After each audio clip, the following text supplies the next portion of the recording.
and he's been pastoring in the Low Country for 30 plus years. Started in a church facility. It was actually a junkyard over on Remount Road next to the Vilo Center.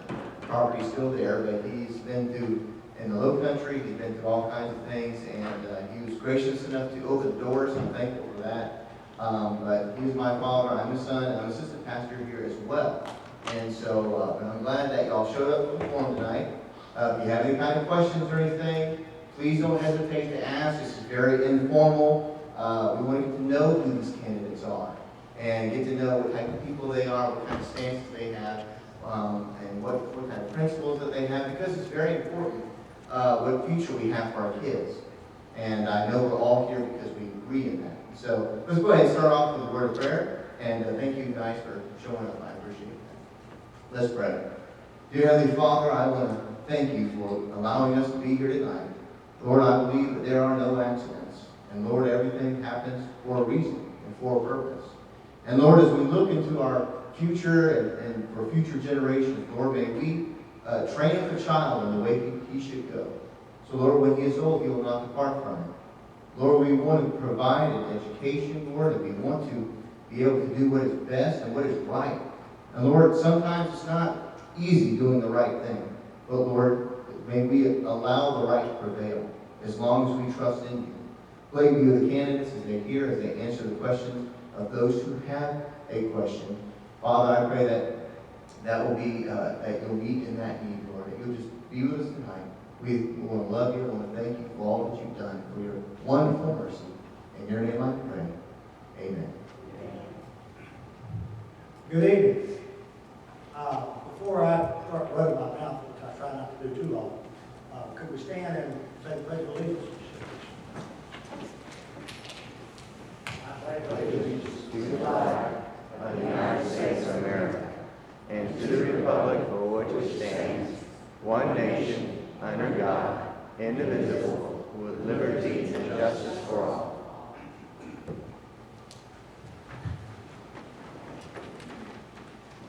And if the brother will say that.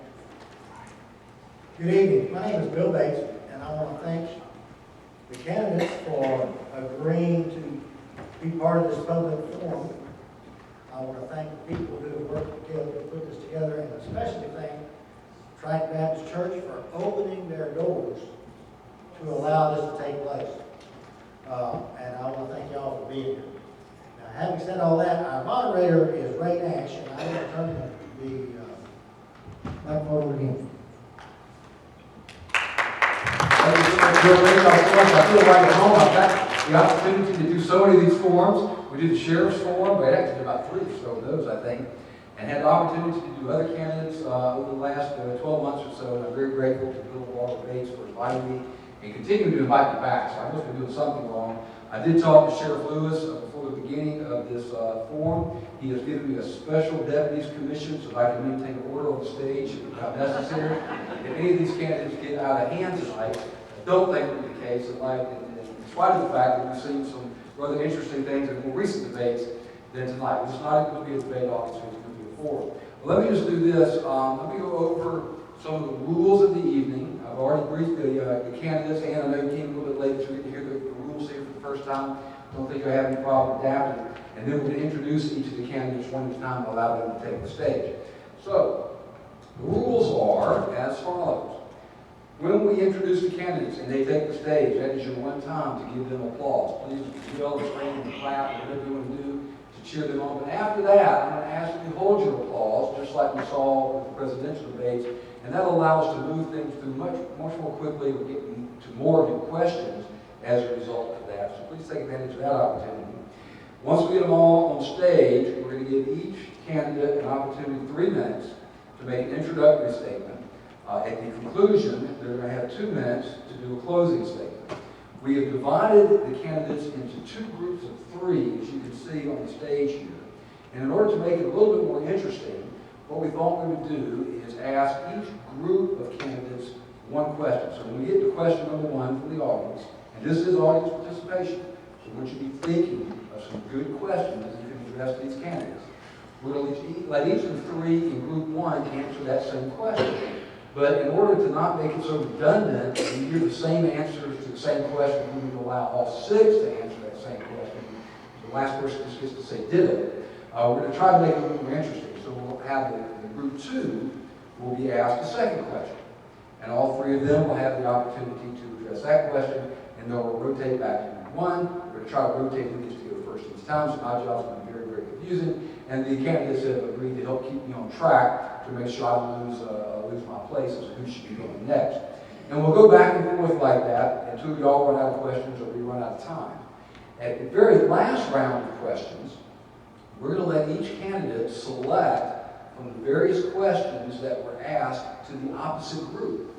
So in other words, if there's a candidate, let's say in group 2, that says, man, I wish I got asked that question, but group 1 got asked it and didn't get asked to me, they'll get a chance to respond to that question. They'll get to choose their question. So they got to pay real close attention to what's going on with the other group, and maybe make a note if you got something to make a note on, so that you remember that question that you want to answer. And then at the conclusion of that round, everybody gets to answer a question they wish they had gotten asked but did not get asked, then we will allow them to have their closing statements.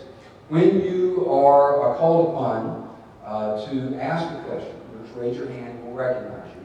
We're going to bring a microphone around too, so give us just a second to get a mic to you so everybody can hear you.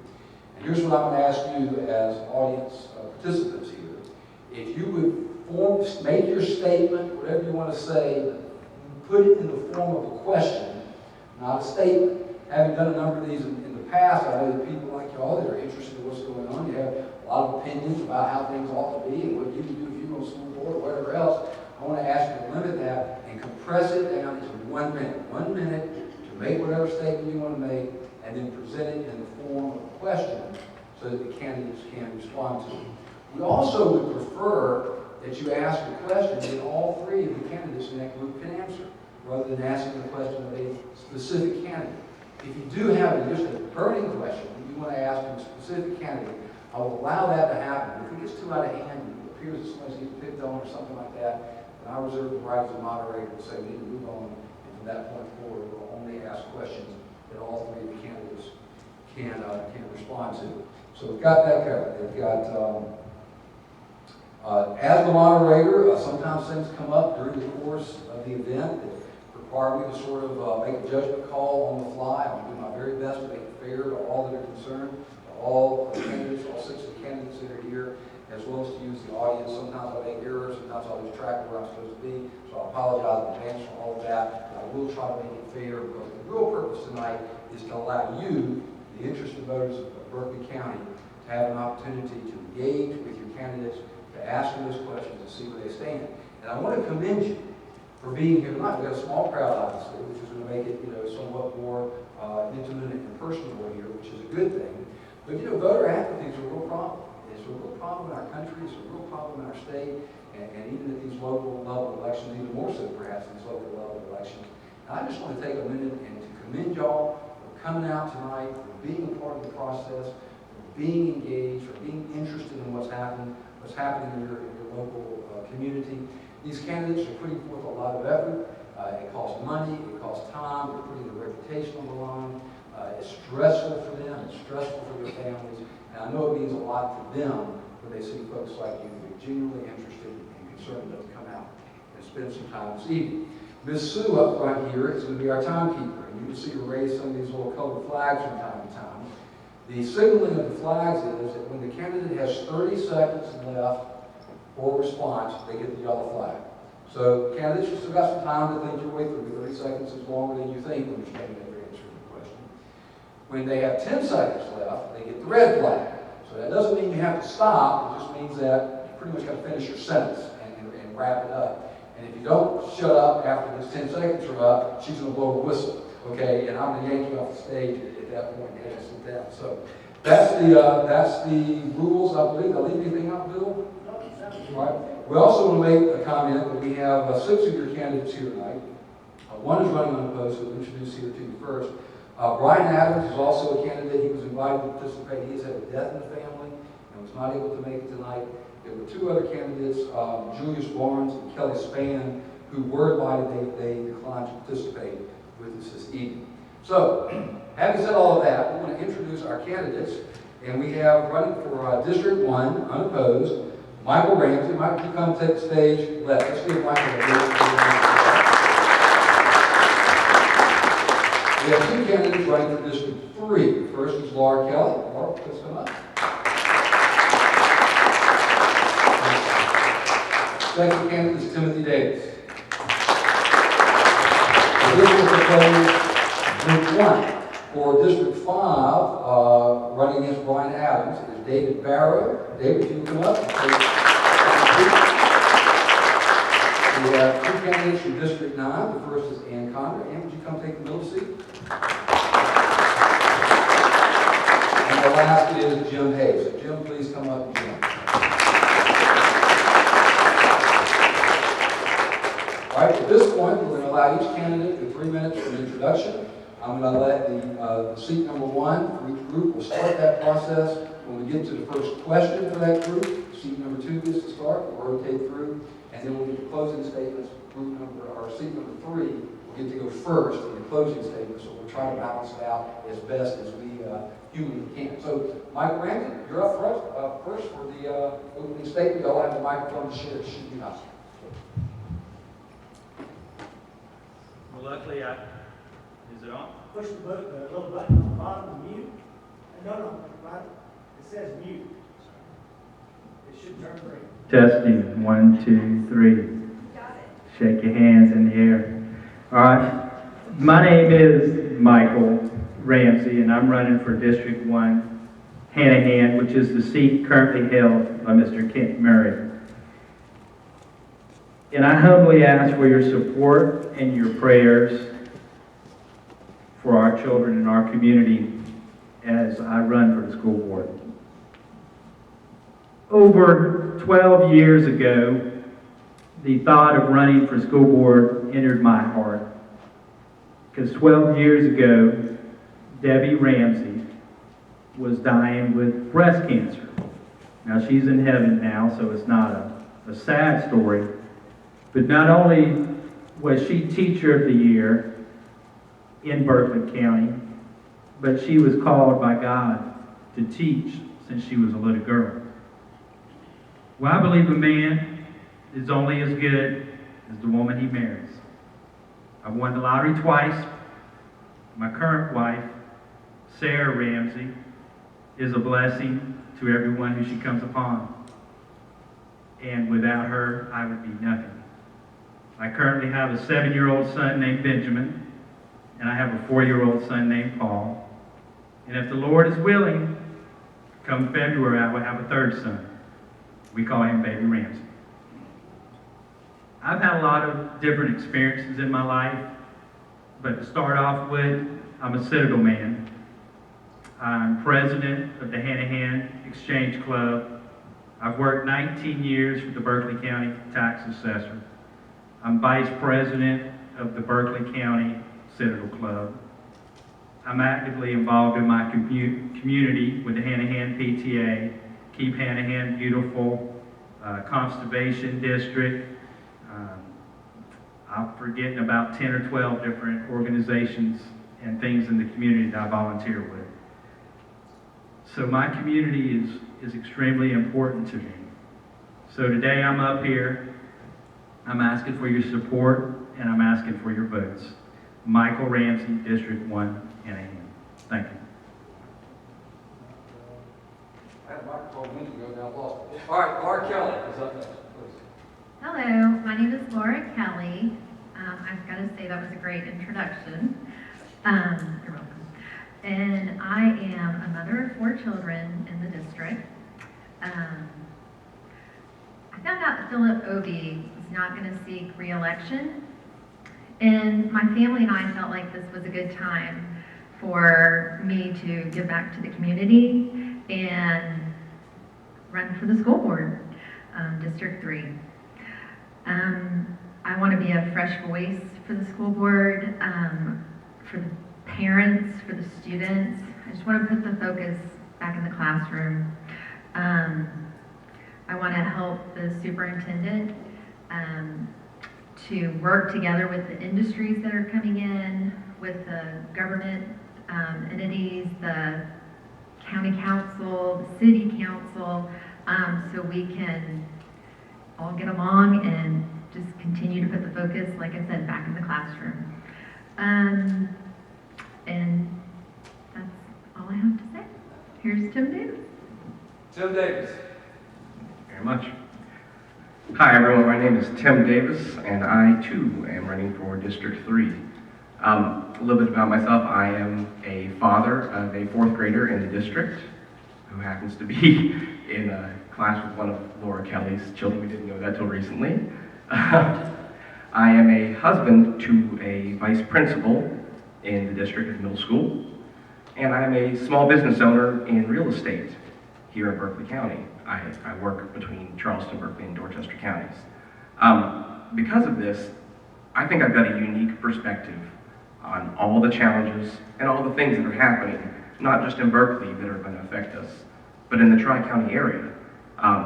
Working in real estate, I do the title deeds portion of that. So I'm often 3, sometimes 6 months ahead and seeing when some of this stuff's going to be sold. And I can tell you right now that the number of kids that are coming to our district are not going to get smaller. It's going to go faster and faster and bigger.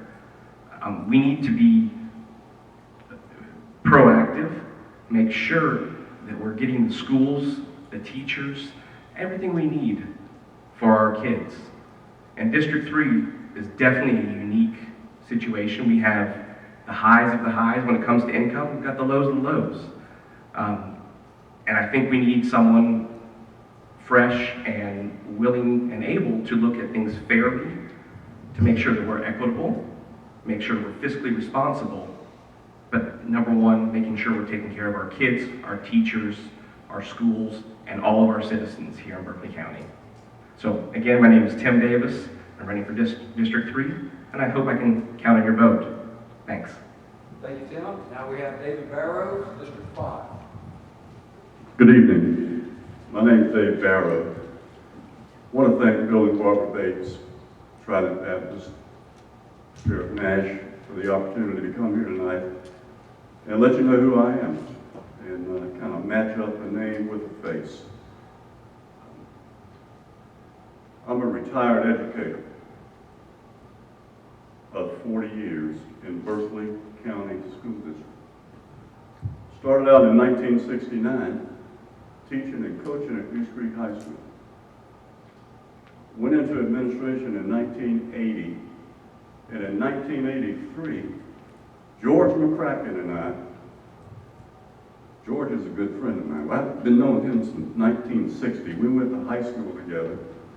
He's a good man. We started Stratford High School together in 1983 with academic excellence as the standard, along with school spirit and community pride.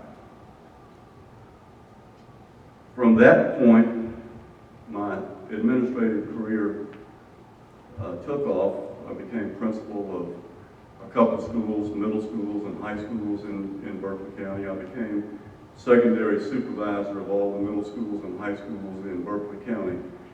I know how the system works. I know how schools operate.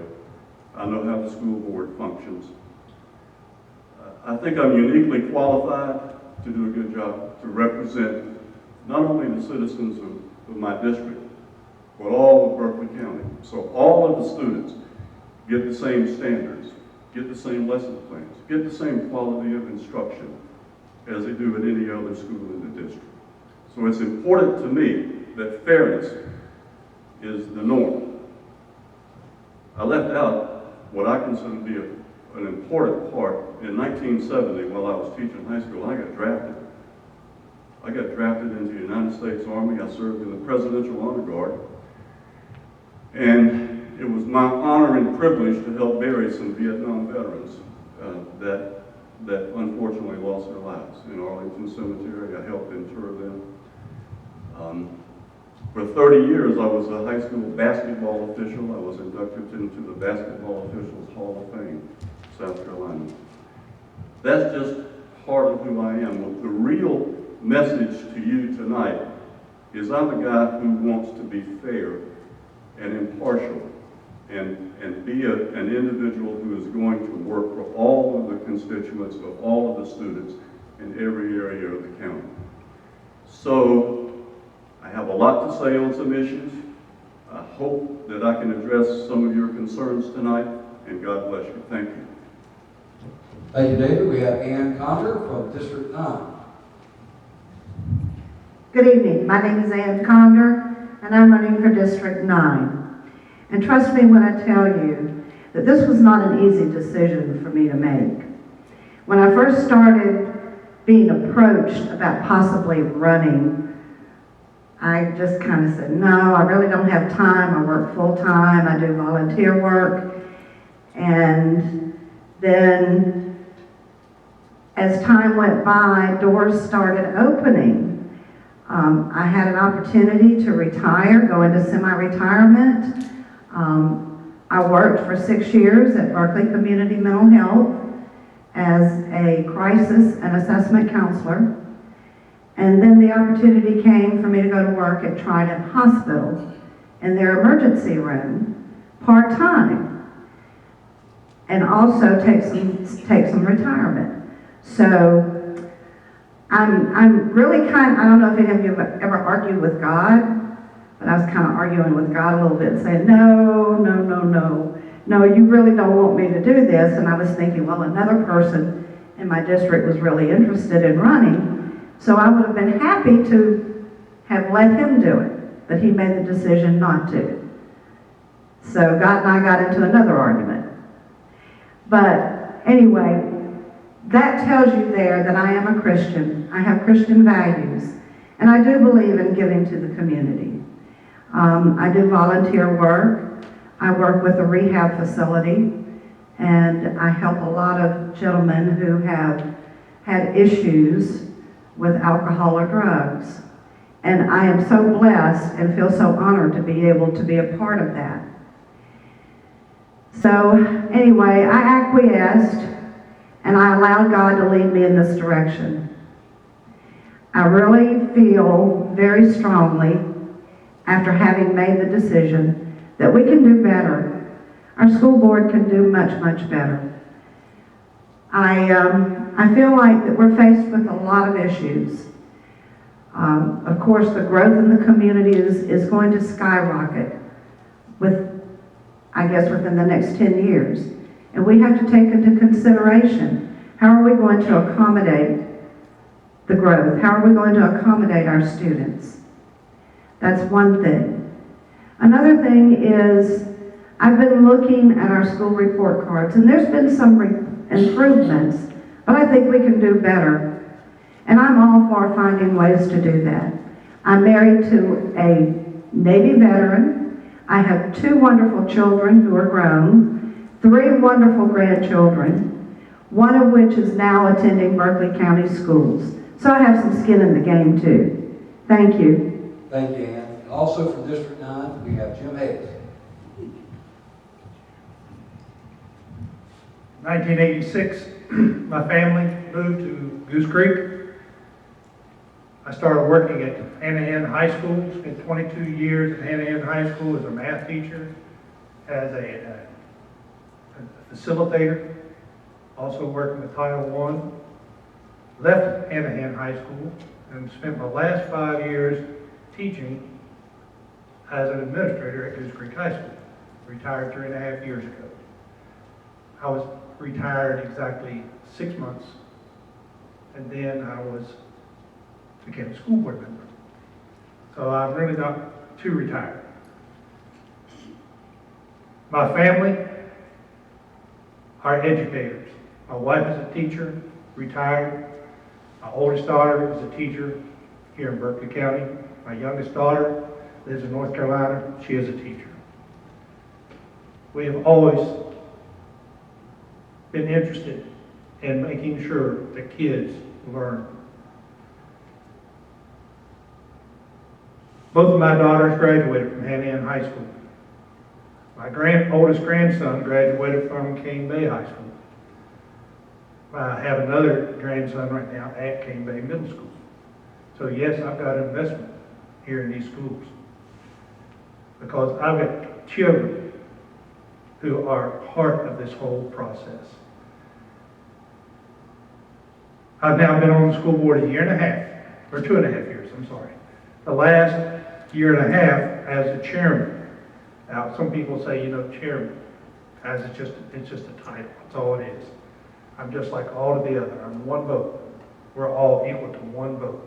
The only difference is I get to do a lot of the paperwork that the rest of them don't have to, okay?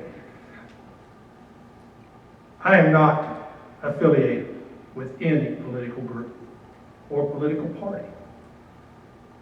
I am only interested in making sure that the children in Berkeley County have a quality program at every school. And I challenge each and every one of you all, go out and talk to your principals at the schools in your area.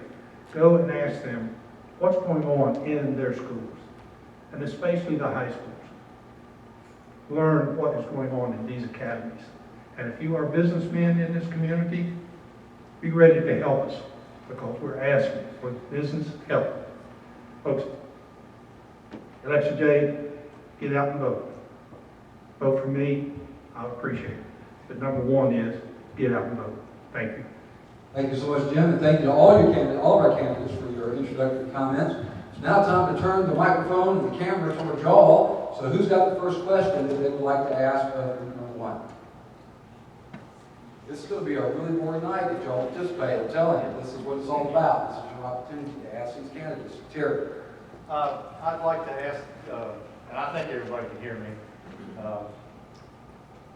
how do you feel about the price of schools?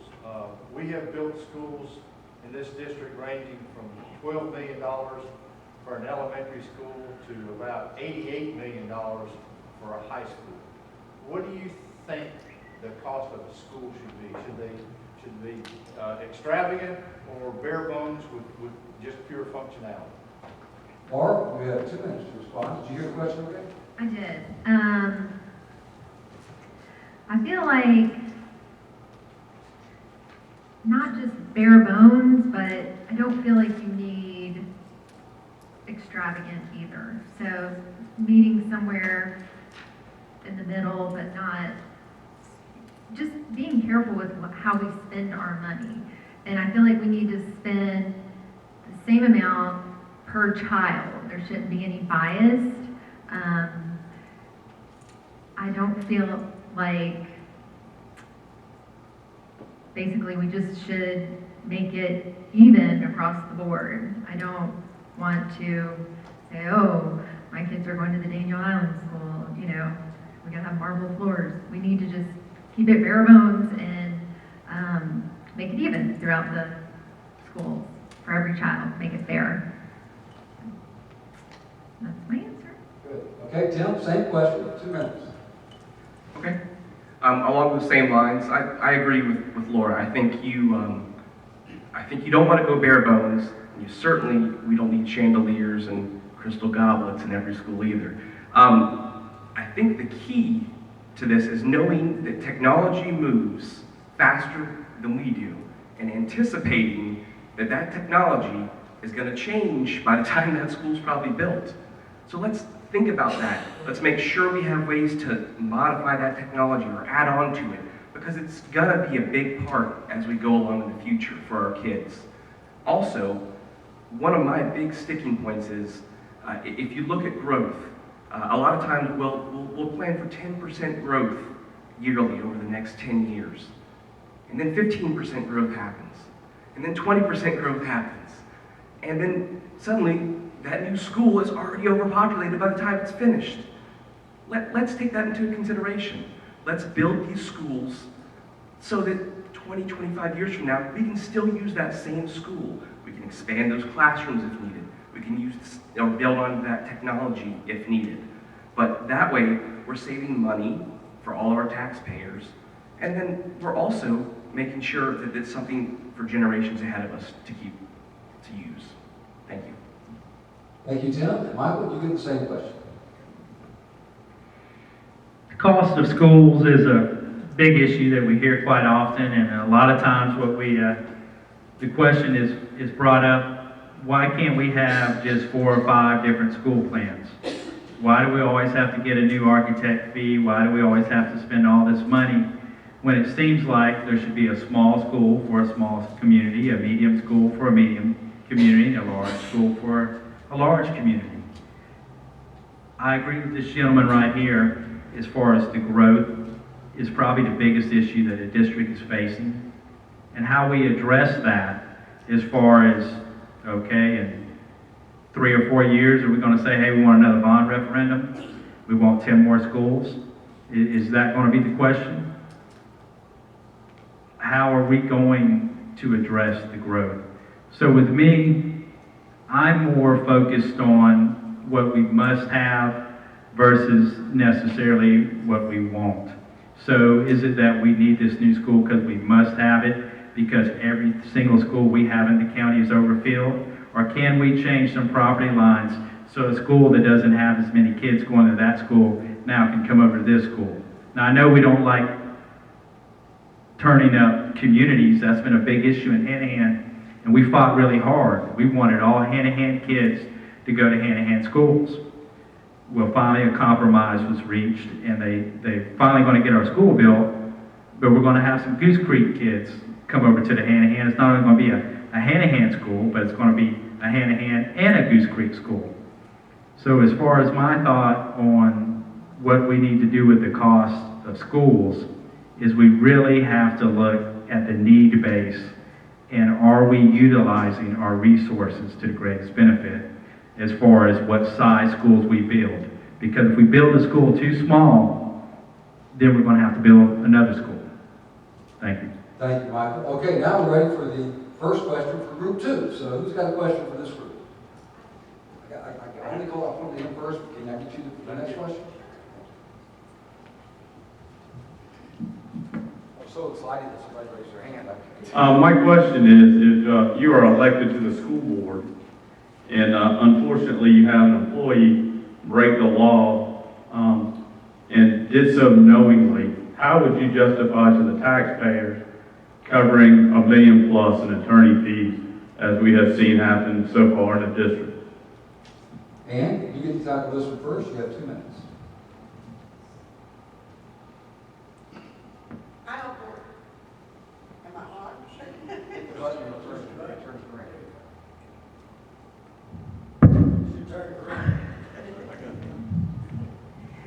I don't agree with paying, or when someone commits a crime, you don't use tax dollars for their legal defense.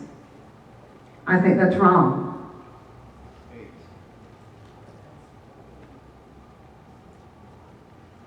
It's just that plain and simple.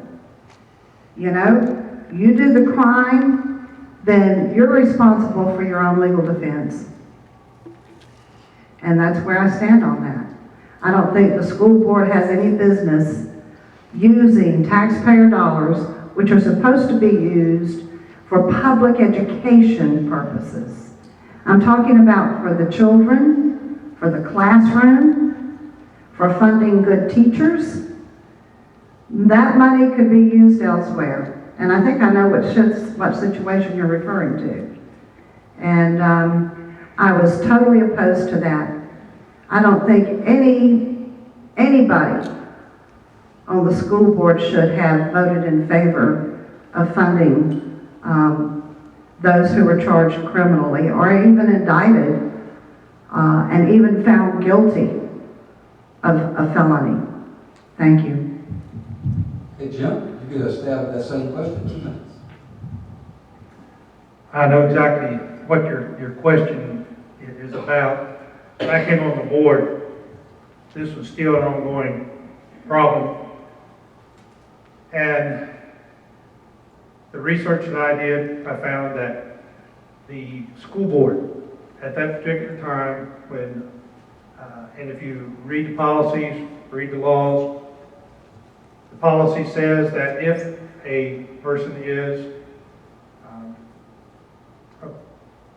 accused of a crime, then they can write a letter to the board asking for the board to represent them financially. That was done. And the board, the whole school board, ruled that the alleged crimes were committed in good faith. That's the terms that's used in that policy. And under those terms, then the school board was obligated to pay those attorney fees. Once that was established, there was nothing else the school board could do. And like I said, the school board made that decision back at the early onset of this. Right, wrong, it's a policy. I was not there when all of this came down. I was in the school system itself, but I wasn't on the board. So I didn't have a hand. That's not saying I'm not blameful, because I had to vote on some things along the way. But people who commit crimes should pay for those crimes. Thank you. Thank you, Jim. David, same question.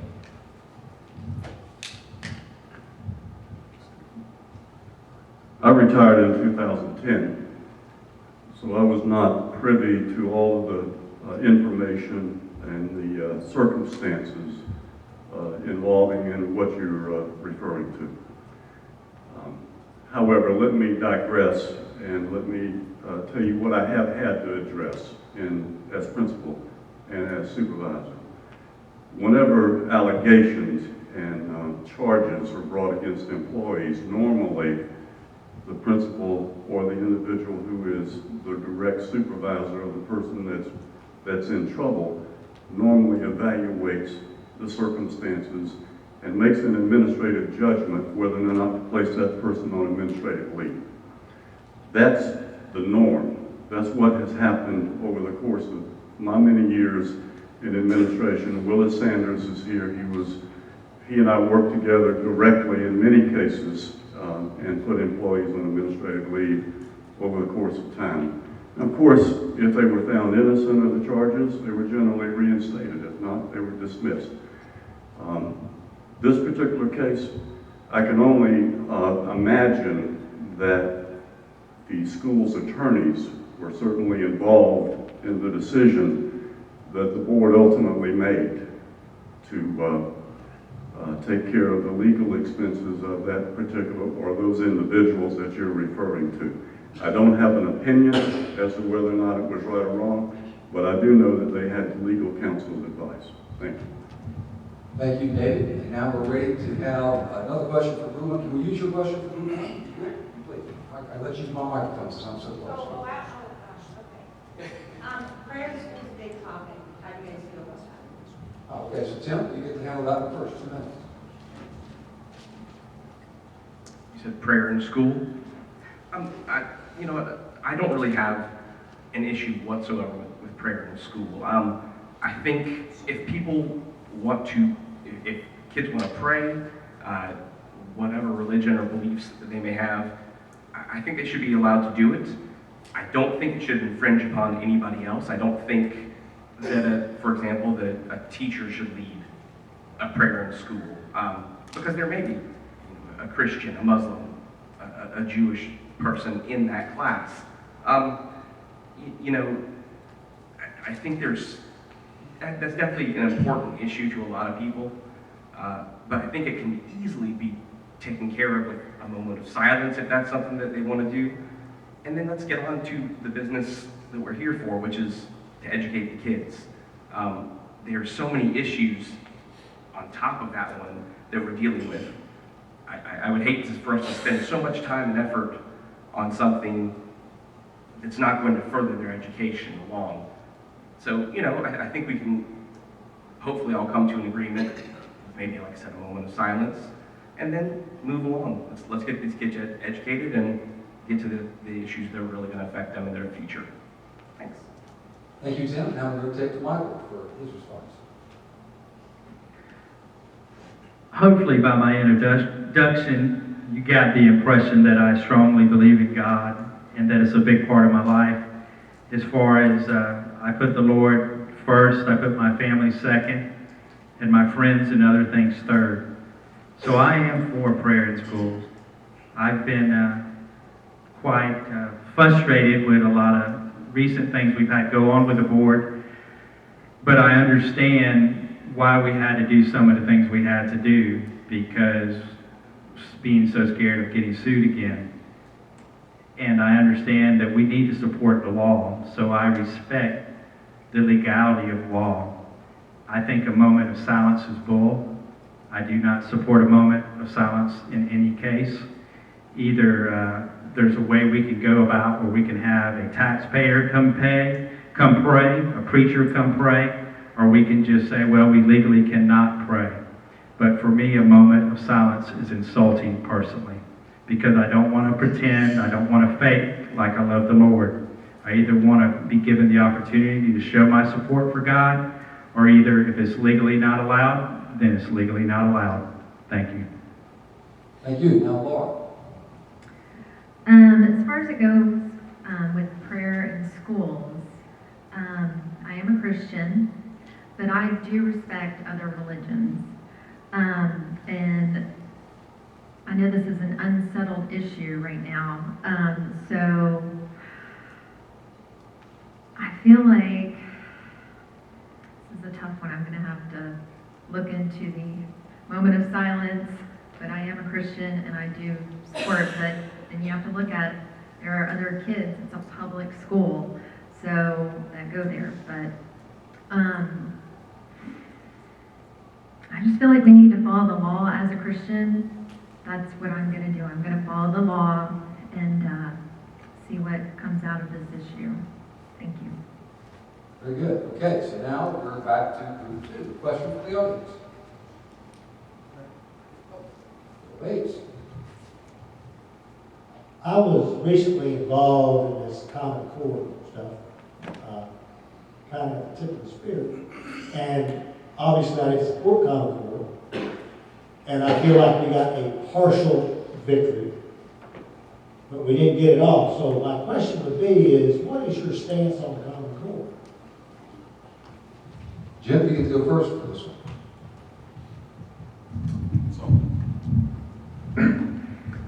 For me, that's a pretty easy question, okay? Because I did a lot of work with Common Core. First, Common Core is really two things. One, it's a set of standards. Standards are merely, this is what we want kids to know. This is what we want to teach our kids. And if you look at the Common Core standards, you will find that most of those standards have been in school systems for many, many years. Secondly, and this is the part that is the most controversial, and that is the curriculum that many of your companies designed to go with the Common Core. That's where people have their objections, and I agree. Some of these Common Core curriculums are off the wall. They're out of sight, and I agree. Now, as far as the state of South Carolina, we don't have Common Core. We do have in our state standards, rules, not rules, but objectives that mirror what was stated in the Common Cores. And most of those, and if you look at them, they're very clear. This is what a child will learn. How do we go about doing that? Each individual county has its own methods of doing that.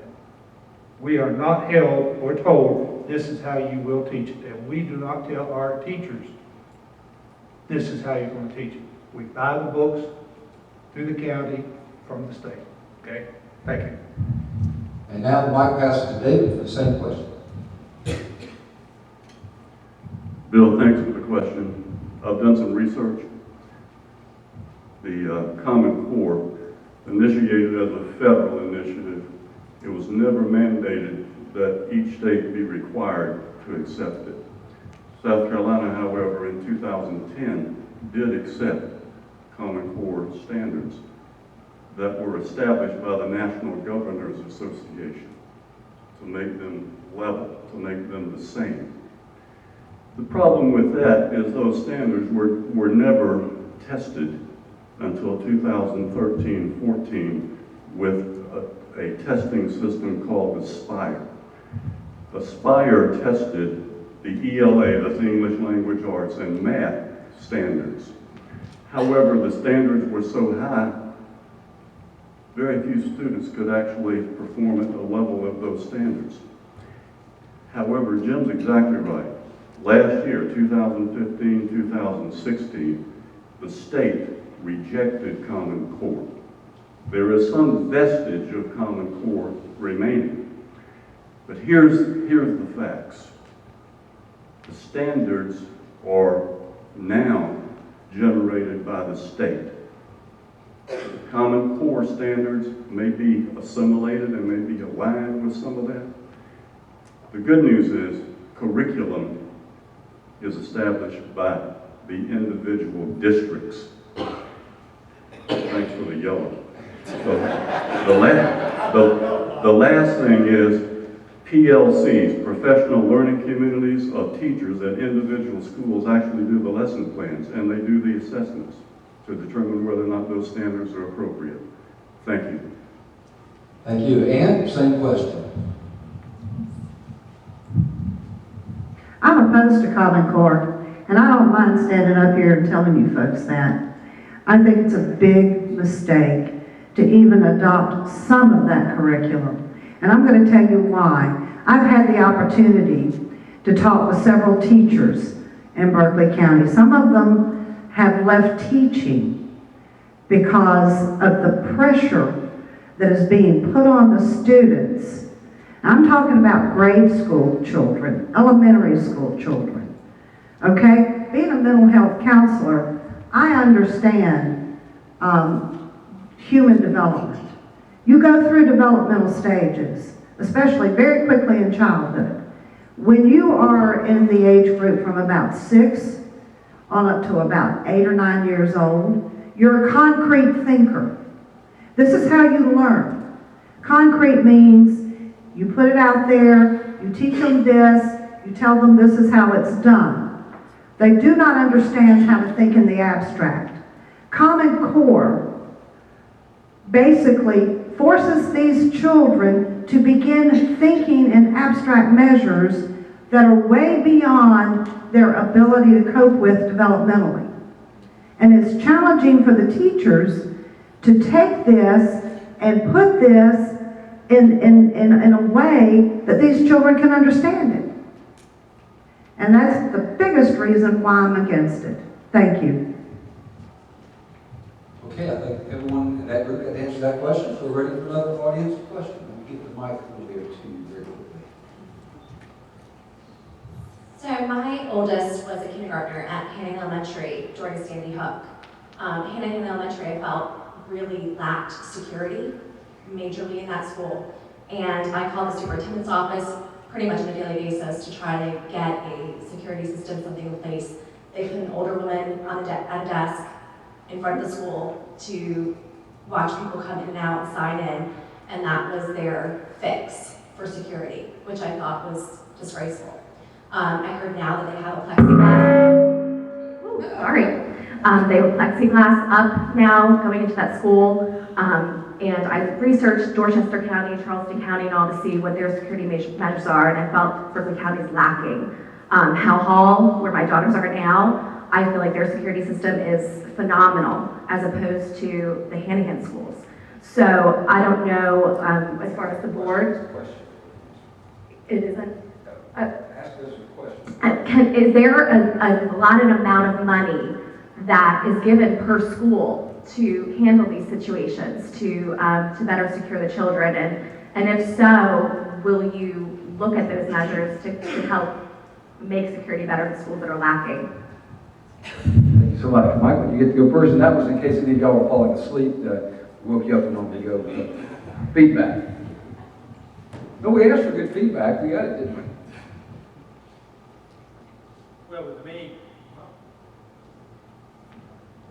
with me, my child also goes to Hanahan Elementary, and I've heard of some of the concerns that you speak about. And my response would be, if I was elected to the school board, when, say, an individual like yourself comes to me and asks that question is, first, have you gone to the district and have you tried to talk to the appropriate people that handle safety for Hanahan Elementary or for the old schools? And if your question is, and your answer is yes, you have, then I would take it upon myself to go speak with whoever is over the safety of the schools and to get back and get an answer with you. As far as right now, knowing how they allocate the money for Hanahan, say, versus Hall, I have no clue. But I do know that that will be something I will make note of, and that will be something as, if I'm elected as your representative in Hanahan, that I will follow through on it, and I will respond to you and get an answer back, and so we can have a dialogue and see if we can improve that situation. Excellent. Okay, Laura? I pretty much agree with Mike on this, 100%. I'm trying to think of something I could possibly add. I think the security of our children is, as a mother of four, I can't even fathom having something like that happen in this district. So I will just agree with what he's saying about just making sure our schools are as secure as they possibly can. I'm very proud of how Hall Ames has installed where you can't even get into the school without them buzzing you in. I'm very proud of them doing that. And I do feel like every school should be like that. We should know who is in the schools at all times. And that is basically my answer. Here's Tim. Again, just like those two, I agree. I think security is a paramount issue in all of our schools. My daughter being at Hall as well, they have a great system. My wife at Sedgefield Middle, they recently actually put in a wonderful system very akin to the Hall system. You have to be buzzed in. It's a full plexiglass with doors. There's a side window to check in. And if I was elected, I would like to actually visit every school in Berkeley County, not just District 3, all the districts. I think we need to make sure every school is afforded that same level of security. Every parent feels secure and safe, and every kid feels safe. Just like them as well, our administrators and our teachers. If it doesn't have it yet, that would be one of my priorities, is to help that school get that security and that system that everyone deserves. Thanks. Thanks so much, Tim. Just keeping an eye on the clock here, and knowing what we have to do to get done with all the candidates in their closing statements, as well as their opportunity to answer questions asked to the group. I think we have time, and you're going to be it, for one more question for Group 2. When we come back to the next round of questions, it'll be for the one that you wish you had gotten, that they got. So you three be thinking about that, and then you three be thinking about that as well, because it's going to come right back to you when we get to that point. So, and then we'll do your closing statement. So your question. It would still go along with the safety issue of the kids. How do you all feel about, I've read a lot of articles in the paper about certain school districts contemplating having teachers, principals, assistant principals having a gun in school to protect teachers, students, if someone gets into the schools. How do you all feel about that? David, I believe you're up first.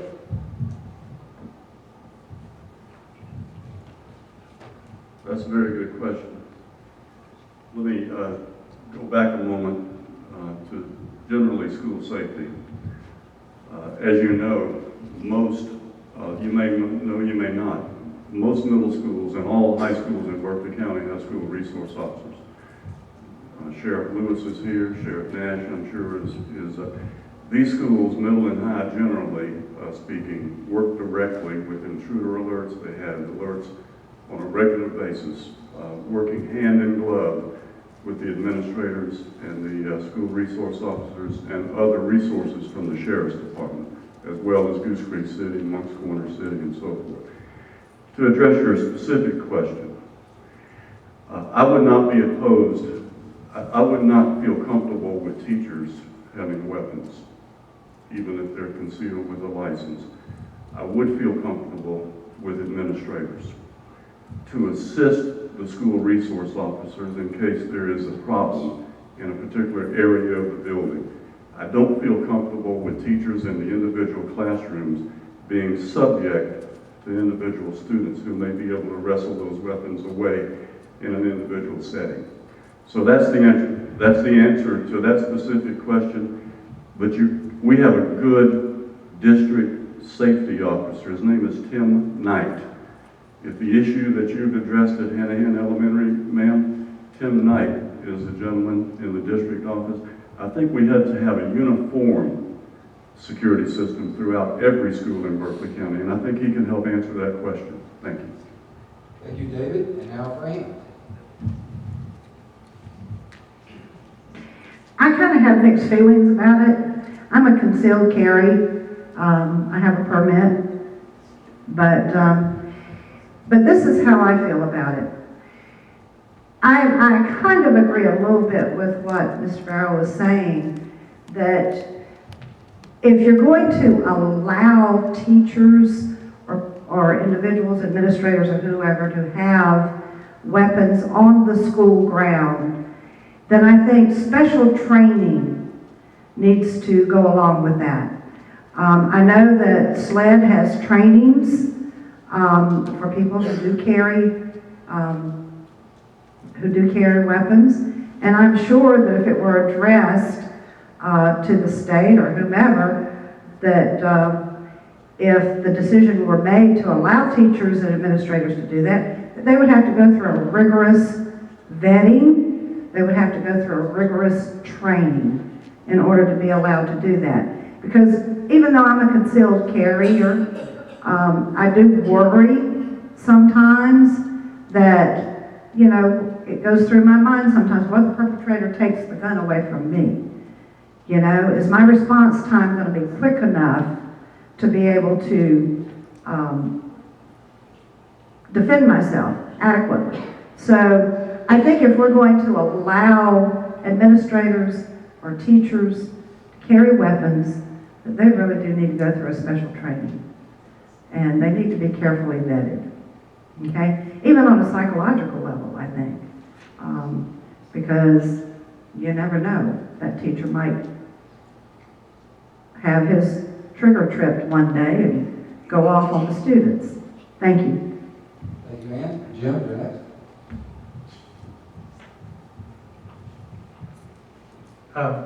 How long has it been since you've been to the elementary school? Maybe a year. Maybe a year. My last report that came to the board was that every school now has what's called a storefront, which is what Tim was talking about, where they have the plexiglass that you have to go through the office to be able to get out into the school.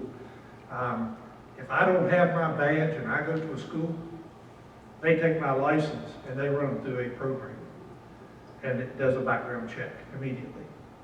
And that's required for everybody. And that's, you know, I'm school board chair. I don't walk in and get a pass. If I don't have my badge, they run. In fact, not a school yet has not done that. I'm looking for the one that doesn't, because I'm going to mention it when they do. If they let me go by without my badge. Going to the gun situation, that's a tough situation. I'm a gun advocate, but I think that as far as schools are concerned, they would really have to be, and I'm with Ann, training. And I think it would be very restrictive too. I don't think every teacher should have it. And even in our elementary schools in this day and time, we have kids bigger than our teachers. And I think the possibility, as David said, that a gun be wrestled away from the teacher or even an administrator. There have been kids, I can remember in high school at one time, there was a fight in the hallway, and I got involved in that fight trying to separate them, and it was two football players, and I grabbed a hold of the kid and I jerked, and I about killed myself because I didn't budge. You know? So I know that I sure didn't want a gun on me at that time because I was in a bad situation. So I'd like to say training. Thank you so much, John. It's brought my attention, there's some questions that haven't been asked yet. Here's the problem we've got. We've probably got some clock. And It takes, if each one of these candidates gets 2 minutes to answer a question, that's 12 minutes to go through a round of questioning. We've got one more round that I promised them, where they answer a question that wasn't asked to their group, plus closing statement. That's 24 minutes. If we add another 12 minutes to that, we're going to go way beyond our 8:30 time limit. So here's what I would say. I think I speak on behalf of the candidates. At the conclusion of the event, I'll be able to hang around. If there's some questions that maybe you can get them either as a group or even individually. And I hate we couldn't get all the questions tonight just because the clock's working against us with so many candidates on the stage. So having said that, Laura, I believe it comes back to you for you to choose a question that was asked to this group that you would like to answer. I think I would like to choose the question that the lady in the front here just asked last about the guns. Should teachers be able to carry guns, administrators? I don't think I feel quite comfortable with that. I have two girls that go to Goose Creek High School. They're seniors this year. There's been some pretty bad situations with administration there and with teachers harming themselves. So I don't know if I feel quite comfortable even with administration carrying the guns. I think that resource officers are a must. And that's my answer. Thanks, Laura. And Tim, what is the question you would like to answer? I think I'd like to take the same one. And I think I have a unique perspective on this, as my wife is an administrator. I have no problem with concealed carry.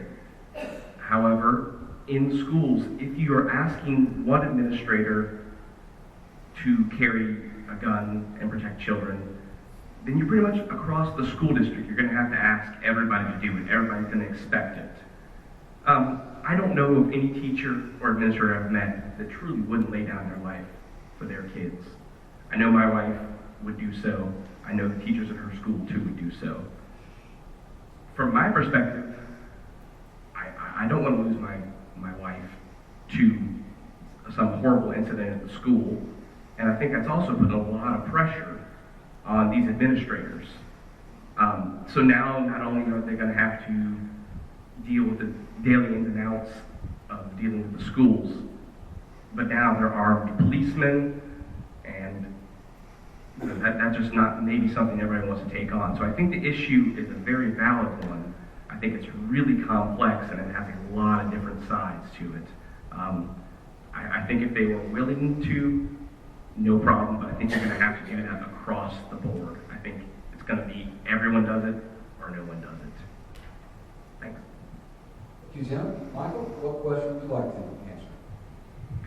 My question is about the Common Core. I am firmly against it. It's not that I'm against standards, because I'm 100% for standards, and even as far as taking it to another level, my question concerning standards would be what kind of standards are we looking at relative to, say, Title I schools, which are out like J. Cardine, St. Stephen's, and so forth, as far as getting teachers to go out there and stay. How do we incentivize so that we can then, everyone talks about where all schools should be equal, everyone should get the same standard. Well, if you're playing on an unequal playing field, and you're always scoring at the lower end of the scale, then how can you have necessarily the same standards? But I'm Common Core. I've always felt like it's agenda-driven, and I just don't like the agenda about it. So I'm firmly against Common Core. Thank you. Thank you, Michael. Let's take this over to group two. Ann, you're up first. What question would you like to answer that was asked? Well, my favorite topic, of course, is new schools and the cost of building new schools. I honestly feel like that the school board could do better, that we don't have to be spending the kind of money that we're spending to build schools. I was glad to hear Mr. Hayes say that they were looking at getting a few a few plans. I believe you mentioned that yesterday, if I'm not mistaken, and kind of using the same plans for schools. I think that, like Mr. Ramsey said, that's a good way to help cut expenses. But I also agree with Laura. We don't need to be building a big fancy school in Daniel Island and then be building a substandard school in a socioeconomically deprived area. I think they all need to be built along the same standards. And I think it can be achieved. I think it can be achieved for maybe anywhere between 15 to 18 million for an elementary school, maybe 22 to 25 for middle school, and no more than maybe about 30 to 35 for high school. I think those are reasonable amounts of money. And I think if the school board managed the budget a lot better than what it has been, and consider possibly every year out of the general fund setting aside a percentage to help build the new schools that will meet the growth, then we may be able to achieve that and not have to depend on bond referendums. I don't believe in doing bond referendums if we can avoid it. And I think we can. Thank you. Thank you, Ann. Jim, what question is burning in your mind? Going back to the building of schools. The statement was made that, we built schools in this district anywhere from 12 million up to 88 million, and I know what you're referring to when you talk about the 88 million. I tell you, our district personnel have put together a team up there that has been building these schools. They have worked together, and we've gone through 2 referendums. 1999, built several schools, made some mistakes, built the $88 million at that time. Then we got to 2012. And I think if you start looking at the buildings that have been built since 2012, you will see that the designs are very similar. And again, we've got architectural designs that we are duplicating. We are using, and I say we, it's the district, okay? All the board does is approve the process.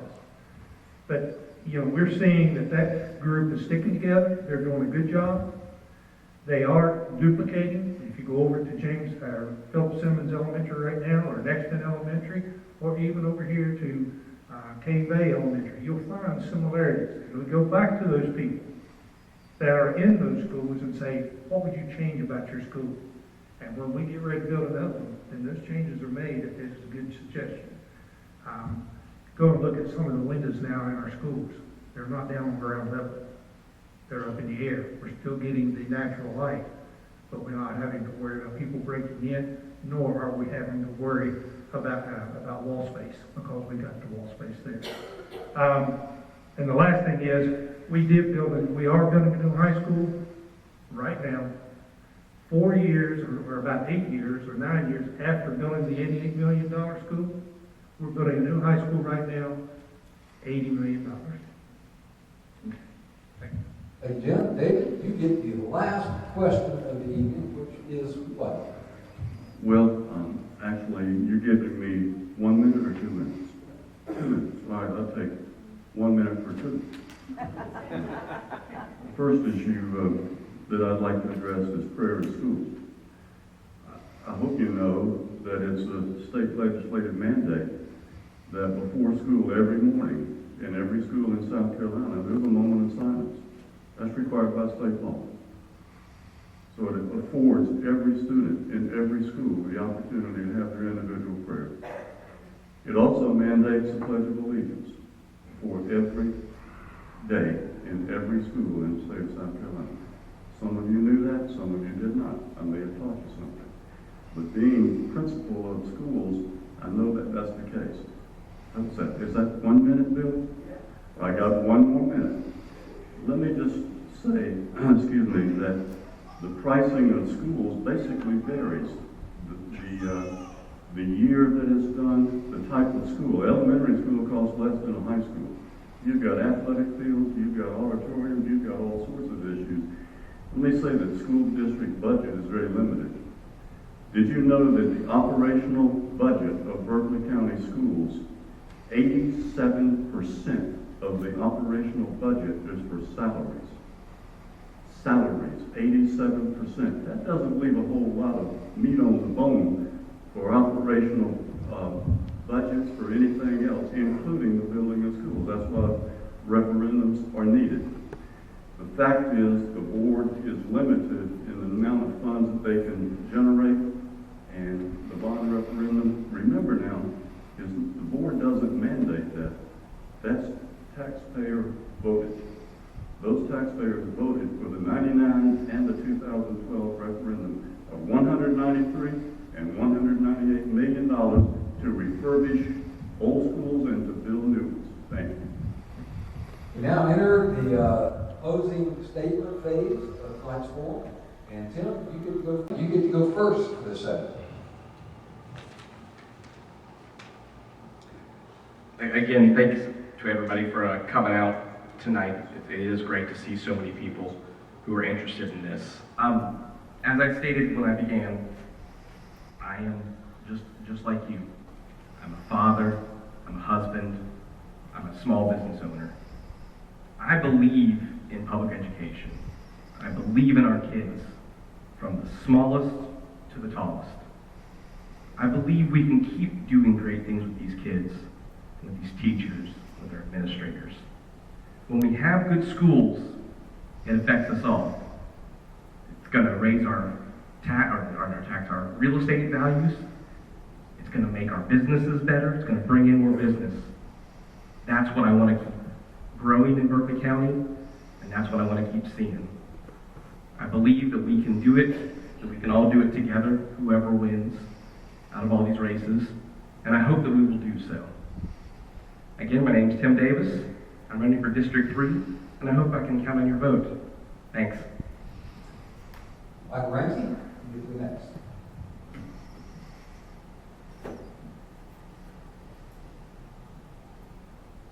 Berkeley County School District has over 34,000 students currently, and it's growing on a daily basis.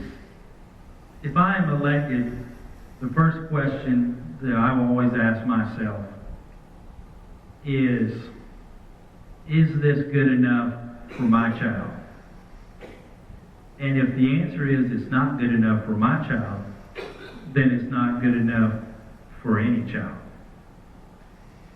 Secondly, the second main thing that will be on my mind and my heart will be fiscal responsibility.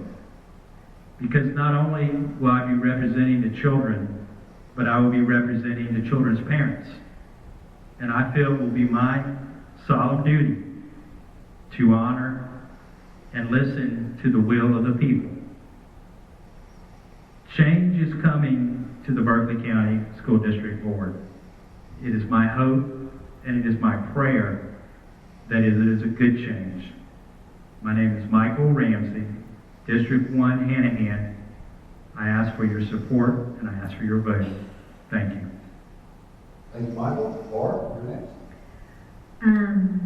Again, my name is Laura Kelly, District 3, and I am asking for your vote.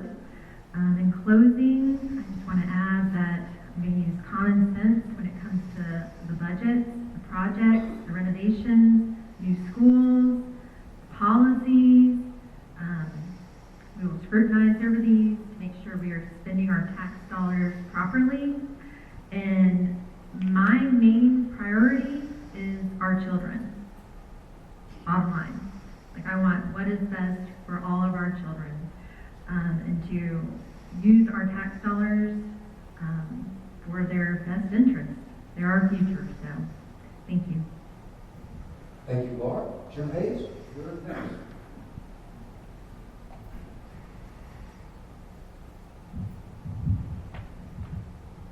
There are 83 school districts in South Carolina. Of those 83 school districts, the average amount of money spent per student throughout the state is about $9,600, $9,700. Berkeley County spends $8,500. we're well over $1,000 less per child in Berkeley County and for the education. That puts us at 67. There are only 13 or 16 districts that spend less money per child than we do. We also are 24th out of the 83. We are 24th in achievement. The last time that they did a state report card, which was 2014, Berkeley County came out as excellent. The first time in many years, maybe even the first time, that Berkeley County had achieved that. I've been on the board for 2.5 years, and I will tell you, I'm proud of what this district has accomplished in these 2.5 years that I've been there. I've been in Berkeley County for 27. I taught here. I know that the education that our kids are getting is a very good education. Now, when it comes to tests, there's a lot of things that go on that creates test problems. But growth is something we all are facing. It's going to be a problem. I know Sheriff Lewis is sitting there wondering, how am I going to be able to get more deputies? Because you're going to have more deputies. We've got to have more teachers. And it costs, for every 20 teachers, we've got to have $1 million for 20 teachers. Thank you. Jim, David Carroll is next. Thank you, Sheriff. 40 years experience in Berkeley County. I had opportunities to leave. I didn't. I love the county. I love the people. I love the resources. My family's here. We started living here in 1981 in Foxborough. I want you to know that I have a vested interest in the success of Berkeley County schools. I have a Facebook page, Barrow for the Board. The reason I'm telling you that is I'd like for you to go there, and I'd like for you to look at some of the comments of some of my ex-players and some of my students and some of the teachers and the custodians and lunchroom ladies that have really given me some really good advice and really good support. So go to Barrow for the Board and the Facebook page. Just to let you know, I have a lot of friends and a lot of people wishing me well in this election. That's all great. I've got Mayor Heitzler that's supporting me. I've got Carolyn Lewis, ex-chair of the board of Berkeley County.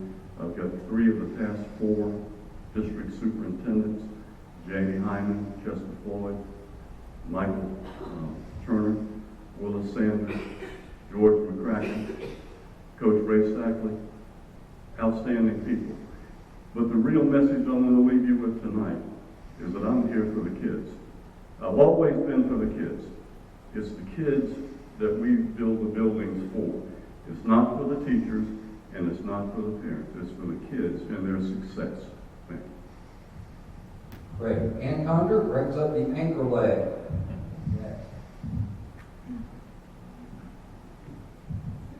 My name is Ann Conder, and I'm running for school board at District 9. And I sincerely hope that you will consider voting for me. And I'm going to tell you why. I have a master's of education, okay? But I'm not a teacher. I'm a mental health counselor. I didn't study the education track. I studied the counseling track.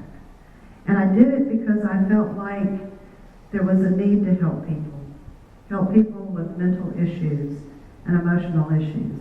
And I'm going to tell you, the 6 years that I worked at Berkeley Community Mental Health, the number of children that I assessed that really had issues and had problems. And I feel my heart broke. It broke in two. And I cannot tell you the compassion that I hold for these children.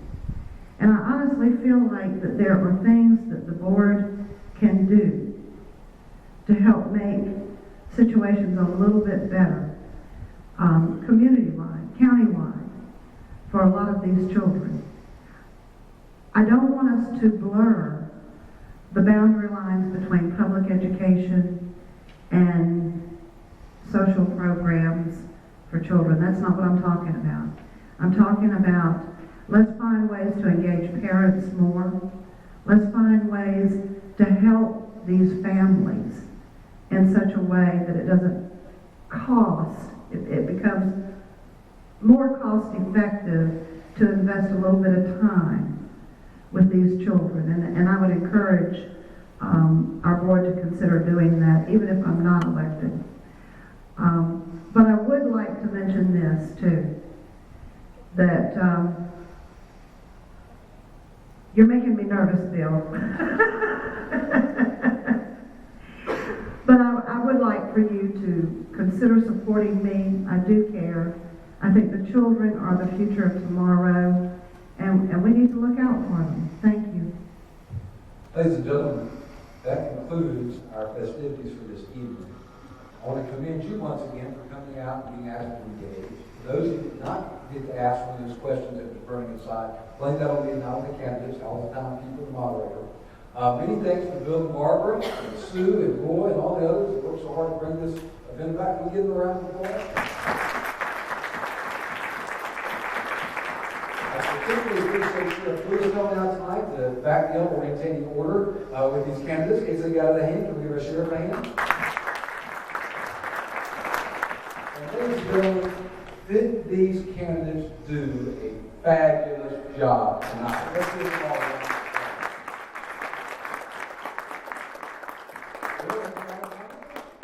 We're free to go. Please mingle and ask those questions if you did not get a chance to ask.